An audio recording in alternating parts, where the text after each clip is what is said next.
गलती से भी प्रशासन और पुलिस इनकी संख्या को देख के लाठी का प्रयोग ना करे, इनको डराने धमकाने प्रयोग ना करे, इसके परिणाम बहुत भयानक हो सकते। अभी सुरेश भाई ये कह रहे थे कि भाई जो हम करना चाहते थे स्टेज लगा के बड़े अच्छे प्रबंध करके, तो वो तो कर नहीं पाए।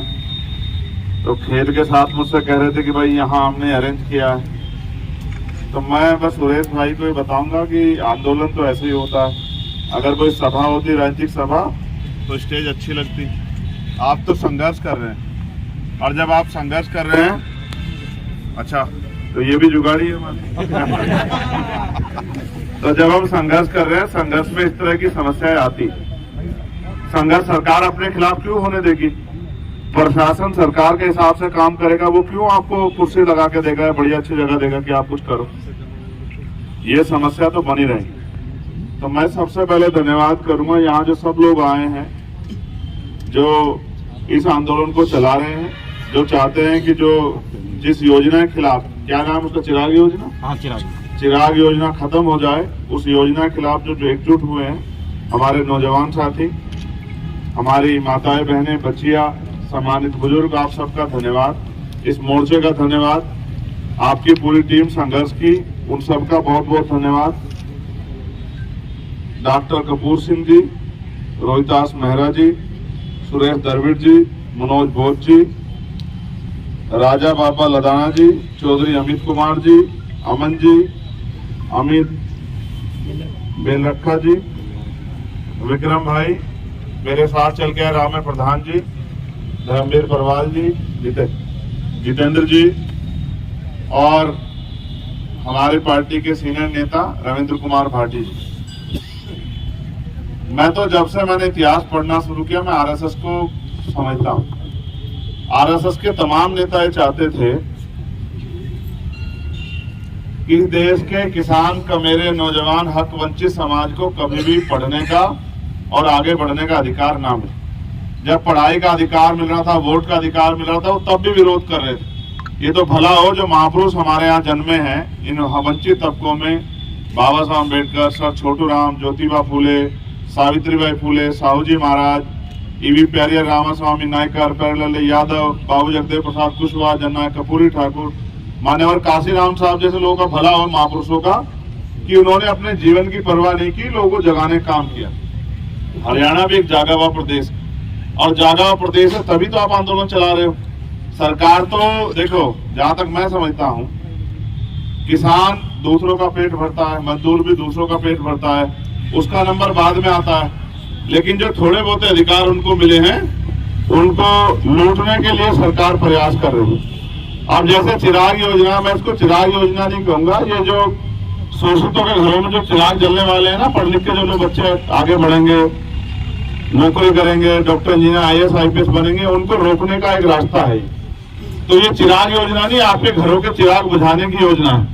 और आप जागे हुए लोगों को, ऐसा ही महाराष्ट्र में इन लोगों ने किया, सारे सरकारी स्कूलों को प्राइवेट लोगों के हाथ में देने का काम किया। लेकिन वहां हमारी यूनिट ने बहुत आंदोलन किया, आमरण अनशन किया, इनकी सरकार की अर्थियां निकाली, तब जाके इन्होंने इनको जियो रद्द करना पड़ा।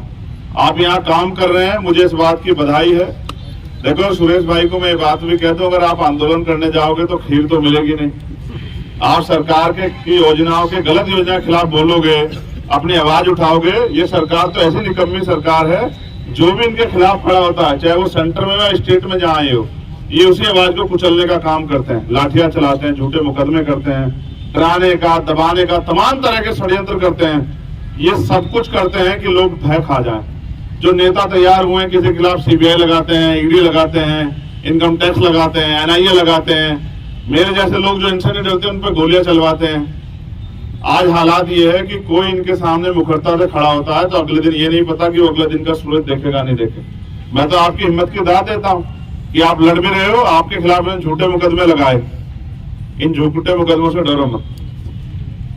ये तो लोकतंत्र है। आदमी इतना शक्तिशाली हो जाता है कि मुकदमे लगाने वाले हाथों को जो है सजा देने का काम कर देता है। इस लोकतंत्र को जिस दिन किसान का, मेरा, नौजवान, महिलाएं, बुजुर्ग सब लोग समझ जाएंगे ना और एकजुट होकर काम करेंगे, तो जो लोग आज सत्ता में बैठ के दमन कर रहे हैं, वो दमन करने वाले सत्ता में बैठेंगे ही नहीं। और उसके लिए हमें लोगों को जागरूक होना पड़ेगा। ये जो आंदोलन चल रहा है ये लोगों की भलाई के लिए है, लेकिन लोग क्या जागरूक हो पा रहे हैं? आप देखो, अगर लोग जागरूक होते तो वही होता आंदोलन जहां आप कर रहे थे। और ये मुझसे नहीं डरते हैं, ये संविधान से डरते हैं, और क्योंकि हम संविधान के हिसाब से काम करते हैं इसलिए हमारे खिलाफ नहीं जाते हैं। मैं तो आपसे एक कहूंगा, आप एक तारीख तय कर लो और आंदोलन करो, कहाँ जहां यहाँ जिलाधिकारी बैठते हैं उनके दफ्तर पे ताला लगा के, और जब तक आपका मुकदमा वापिस नहीं होगा, योजना वापिस नहीं होगी। हम रोज रोज आंदोलन तो करते नहीं, हम तो एक दिन आंदोलन करते हैं तय करके, लेकिन वो आंदोलन पूरी जान लगा करते हैं। ऐसा ही हमने CNPRNRC में किया, ऐसा ही हमने जब दिल्ली में सदगुरु रविदास जी गुरु घर तोड़ दिया गया तब किया। हम 96 लोग जेल चले गए, खूब लाठियां पड़ी, मगर हमने हिम्मत नहीं हारी। फिर इनको सरकार को झुकना पड़ा, सुप्रीम कोर्ट को झुकना पड़ा। मैं तो जानता हूँ ये कुछ लोग तो बातों से मान जाते हैं, कुछ लातों से मानते हैं, और कुछ जूते मार से मानते हैं, और जूते भी भिगा भिगा के मानने पड़े तब जाके मानते हैं। तो ये ऐसे नहीं मानेंगे। आप इनके सामने मौके पर डटे रहोगे तो ये कुछ ना कुछ षड्यंत्र करते रहेंगे, आपके लोगों को तोड़ेंगे, वोट डराने दबाने काम करेंगे। आप इनसे घबराओ मत, लोग आपके साथ। मुझे तो एक बार हमारे यहाँ सीनियर टीचर हैं, उन्होंने मुझसे कहा कि सुरेश द्रविड़ वहां लड़ रहे हैं, आपको जाके उनकी मदद करनी। जबकि आज मेरे कार्यक्रम कहीं और लगे थे। मैंने उनसे कहा जब कोई लड़ रहा है तो मेरी जिम्मेदारी है कि हम उसकी मदद करें। तो मैं यहाँ आपको विश्वास दिलाने के लिए, आप तारीख तय कर लो और हमारी स्टेट लीडरशिप से हम कहेंगे कि वो बात कर लें, और आंदोलन ऐसा होगा कि सबको याद रखा जाए। और हम भी तो हरियाणा में आना चाहते हैं ना, हरियाणा मेहनत करना चाहते हैं। उसी दिन पूरे हरियाणा के बच्चों को पता लग जाएगा कि आंदोलन हो रहा है।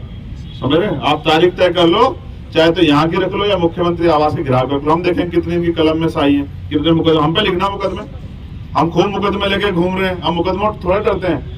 जो संविधान को मानने वाले लोग हैं, संविधान की बात करते हैं, सरकार की योजना के खिलाफ लड़ते हैं, उन पर मुकदमे होते हैं। लेकिन इन मुकदमों से अगर डर जाएंगे, हम तो शहीद आजम सरदार भगत सिंह को मानने वाले लोग हैं। अगर शहीद आजम डर गए होते तो क्या मुल्क आजाद हो जाता? तो आप समझो कि हर अधिकार के खिलाफ इन्होंने लड़ाई लड़ी है, और इनकी पूरी योजना ये है कि जो सरकारी सिस्टम में आप गरीब किसान कमजोर के बेटे आगे बढ़ रहे हैं, चाहे वो आरक्षण हो, चाहे वो सरकारी नौकरी हो, चाहे वो सरकारी स्कूल, सबको खत्म करना चाहते हैं। ये संघी शुरू से ये करते आए हैं। इन संघियों का इलाज तभी होगा जब इनसे राजनीतिक शक्ति भी छीन ले और हम अपने लोगों को जागरूक करके भाईचारा बनाएं। और जब 85% कमजोर वर्ग के लोग एकजुट हो जाएंगे, तब जाके ये सत्ता से बेदखल होंगे और आप लोगों के हाथ में ताकत आएगी। वरना आप ये सोचो, कोरोना काल की बात हमारे एक साथी वक्ता कर रहे थे। कोरोना काल में लोगों की आमदनी घट रही थी, लोगों पे रोजगार नहीं थे, लेकिन एक इनके धन्ना सेठ पूंजीपति जो साथी है उनकी आमदनी बढ़ रही थी। वही कोरोना काल में, आप ये भी मेरी बात को याद करो, उसी कोरोना काल में चुनाव हो रहे थे, लेकिन स्कूल नहीं खुल रहे थे। आपके यहाँ स्कूल बंद रहे नहीं रहे? नहीं खुले ना, और चुनाव चल रहे थे। प्राइम मिनिस्टर की बड़ी बड़ी रैली हो रही थी, मुख्यमंत्री जी की और सबकी हो रही थी, लेकिन स्कूल नहीं खुलने चाहिए। क्योंकि जब पढ़ेगा आदमी तो पढ़ के ज्ञान हासिल करेगा तो सवाल करेगा, अपने अधिकारों को जानेगा तो अपनी बात रखेगा। वो इनको चुभती है, ये सामना नहीं कर सकते। ये सरकारी तंत्र का दुरुपयोग करते हैं, झूठे मुकदमे लगा के, गोली चलवा के, गुंडों को संरक्षण देके। जनता बहुत बलशाली है, ये लोकतंत्र है, आपके हाथ में ताकत है। आप चाहो तो किसी कुर्सी पे बिठा दो, और आप चाहो तो खींच के किसी को कुर्सी से जमीन पे गिरा दो, विधानसभा में नहीं घुसने दो। हमने राजस्थान में कई ऐसे उद्दंडी थे जो कमजोर वर्ग के लोगों को अधिकारी तरफ से परेशान कर रहे थे। हमने सबका इलाज कर दिया, सबको घर बिठा दिया। इस बार किसी को नहीं जान दिया विधानसभा में। ये लोकतंत्र है, इस लोकतंत्र की शक्ति को आपको समझना पड़ेगा। आज भी पुलिस है, एडमिनिस्ट्रेशन है, आर्मी है, सारी एजेंसियां, फिर भी बहन बेटियों की रेप हत्याएं होती हैं, फिर भी लोगों की जमीन पे ताकतवर लोग कब्जा करते हैं, फिर भी किसान को फसल के दाम नहीं मिल रहे हैं, फिर भी आंदोलन करने पड़ते हैं, मजदूर को न्यूनतम वेतन नहीं मिल रहा है, फिर भी गरीबों के बच्चे आगे नहीं बढ़ पाते। ये सारा जो है षड्यंत्र है, और उसका एकमात्र मकसद ये है कि आप अपने पैरों पर ना खड़े हो जाओ। आज नहीं तो कल वो दिन, गुलामी का दिन दूर नहीं है। जिस दिन से बाबा साहब अम्बेडकर संविधान के साथ हमें निकाल के लाए थे, वो दिन दूर नहीं है। सारे सरकार सिस्टम को खत्म करके ये चंद पूंजीपतियों को इस देश पे स्थापित कर देंगे और सब कुछ अपने कब्जे में ले लेंगे। आप लोग यहाँ गुलामों जैसा जीवन जियोगे। आज जो महिला सरपंच से लेकर प्रधानमंत्री बनी है, राष्ट्रपति बनी है, बाबा साहब अम्बेडकर के संविधान की देन है। अगर आज हमें गांव में सरपंची का चुनाव लड़ने का मौका मिलता है, विधानसभा लोकसभा का चुनाव लड़ने का मौका मिलता है, ये बाबा साहब अम्बेडकर के संविधान की देन है। ये तो चाहते थे वोट का अधिकार भी कम लोगों पर रहे। तो मैं तो भाई सुरेश से कहूंगा, हिम्मत रखो, तो हम तो बाबा साहब अम्बेडकर को मानने वाले व्यक्ति हैं, और जिस दिन से काशीराम साहब का बुखार चढ़ा है हमें उनकी बात को आगे बढ़ाने का, तो हमने पूरे जीवन में, देखो मैं आपको अपने जीवन की 2 बातें बहुत अहम बताऊंगा। जिस दिन से काशीराम साहब के सपने को पूरा करने का बुखार चढ़ा ना, बुखार ही है, आप भरोसा करो, मैं तो आपको भी कहूंगा काहे नौकरी नाकरी के चक्कर में पड़ रहे, आओ सरकार बनाए, मेहनत करो, आप पढ़े लिखे व्यक्ति हमारे साथ चलो, मेहनत करेंगे, लोगों को जागरूक करेंगे, विधायक जिता के यहाँ सरकार बनाएंगे, काहे को चक्कर में पड़ रहे हो? वोट आपको हम रोजगार देने वाला बनाते, काहे को चक्कर में पड़ रहे हो? क्यों किसी के पीछे खड़े होना चाहते हो? नौकर नौकर होता है, चाहे क्लास 1 का नौकर हो या 4th क्लास का नौकर, नौकर होता है, मालिक नहीं होता। भाई साहब इस आंदोलन के बाद अच्छा, दूसरी बात, देखो मुझे 28 जून को गोली लगी, इसलिए लगी कि उनको लगता है ये आदमी खड़ा हो जाएगा तो गरीब अपने पैरों पर खड़े होंगे, किसानों में, नौजवानों में, मजदूरों में एकता बने, किसान का मेरो। 28 जून को मुझे, जिस दिन मुझे गोली लगी, मेरे पास 2 रास्ते थे, क्या तो मैं लोहे के कमरे में बंद हो जाऊं या फिर मैं आकर मैदान में काम करूं। उस दिन मैंने तय कर लिया कि कुदरत मुझसे बहुत कुछ चाहती है, अभी वो मुझे इतनी आसान से जाने नहीं देगी, तो मैंने ये उस दिन तय कर लिया कि अब मुझे सिर्फ एक ही काम करना है कि जो सोए हुए लोग हैं उनको जगाना है। आप विश्वास करो, मैं हर दिन अलग स्टेट में रहता हूँ, कोई दिन होता हूँ मैं 2 स्टेट में एक दिन रहता हूँ, कभी उत्तर प्रदेश, कभी हरियाणा, कभी राजस्थान, कभी महाराष्ट्र, कभी बिहार, कभी कहीं किसी और प्रदेश में, कभी पंजाब जाऊंगा, कभी उत्तराखंड जाऊंगा, जाता ही रहता हूँ। एकमात्र उद्देश्य ये है कि लोग जागरूक हो जाएं। और मैं धन्यवाद दूंगा जो मोटरसाइकिल में हमारे साथी हैं, उनका बहुत धन्यवाद दूंगा, उनसे एक आग्रह भी करूंगा, हेलमेट लगाया करो, कानून तुम्हारे लिए भी है ना। अगर तुम बहुत सही चला रहे हो, कोई आके चोट मार दे, फिर क्या करोगे? समझते हो? नुकसान क्यों करते हो? माँ बहन इंतजार करते ना घर में, बच्चे आपके इंतजार करते हैं ना, उनको देखो जिन्होंने पाल पोस के बड़ा किया है, अनुशासन में रहा कर। तो मैं आपका धन्यवाद दूंगा यहाँ हमारे भीम आर्मी आजाद समाज पर सभी साथियों का, और स्पेशली जो इतनी बड़ी ताकत आपके पास बैठी है, ये हमारी माए बहने, इनका बहुत बहुत धन्यवाद।